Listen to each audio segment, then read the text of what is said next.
As a Muslim, we believe that those entities that anyone encounters, such as ghosts, poltergeist, apparitions, etc., are all jinn. Some of them just like to scare people for the sake of pranking.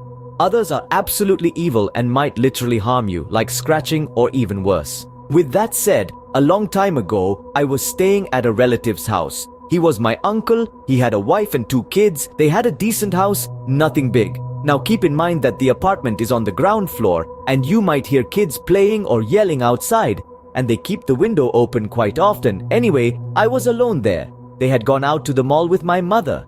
I didn't want to join because it would have been boring to join them. So I decided to stay and just play video games, and the night started fine. Some time passed and I started hearing some noises, like kids talking. I brushed it off as I thought it could be someone outside as mentioned before, but I kept hearing it louder and louder. I went to check the window, but there wasn't a single soul outside, so I decided to shut the window and go back to my game. Some time passed and I started hearing children talking and yelling. This time it was a little louder, as if it was inside the house. I got startled and checked around, only to find absolutely nothing. When I sat down again and went back to playing, the noises started again. This time it was getting louder and louder.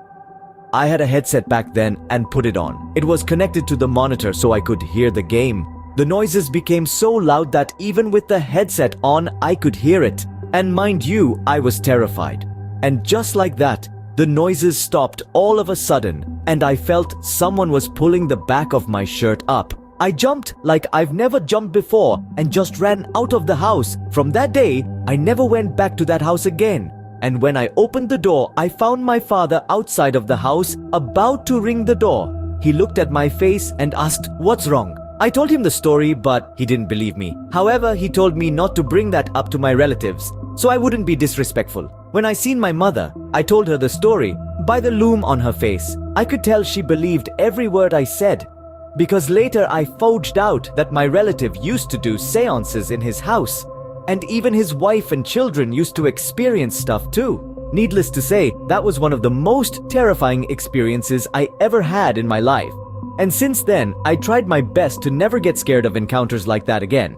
I had other experiences after that, such as noises and taps and similar stuff. But I learned that if you pay them no mind and don't show fear, they leave you alone. Hope you enjoyed reading my experience.